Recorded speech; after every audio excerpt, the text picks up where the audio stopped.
right, trees. Alright, so you start out with a sandbag. This is like a 14 by 26 standard Army Corps of Engineers sandbag.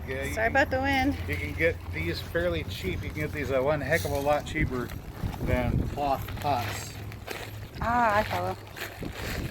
And the other advantage is they're adjustable. You can make them as deep or as shallow as you need to, depending upon the root system of whatever you're transplanting in. So, for example, those pecan trees over there are pretty deep because they have very, very deep taproots. Whereas the hazelnuts, since those are started from suckers, have very, very shallow roots. So I don't need as much pot for those.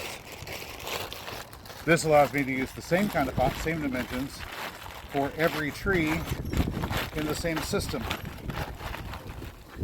I start out by taking just a little bit of wood chip mulch and putting it at the bottom. I'm stretching my container out. There we go.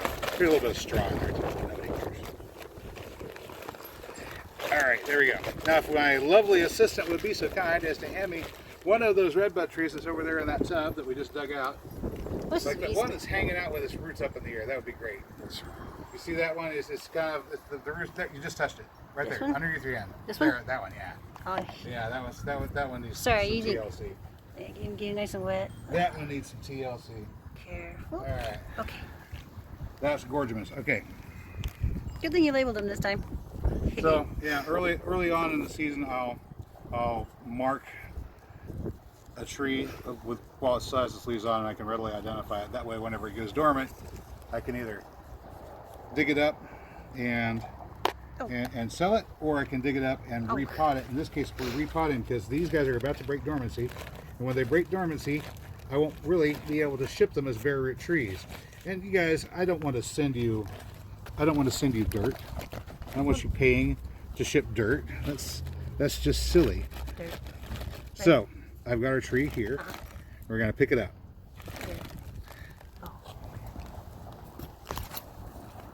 And bring it over here. We have a whole bunch of peat moss already set up. Let me get closer. Lots and lots of peat moss. Oh, it's the air prune bed. This is the air prune bed. Turns out,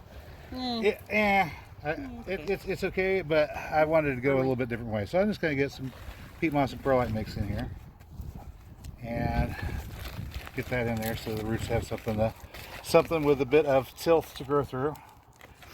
Give them something to grab onto. And then the rest of this, now that we have that, come back over here. Okay.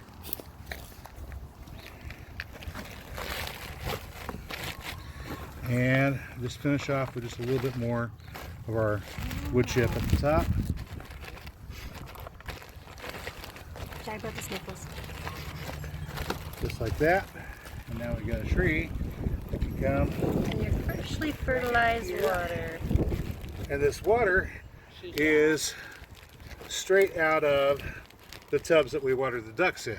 Ducks get in there, they fool around, they leave manure, lots of ammonia, lots of fertilizer.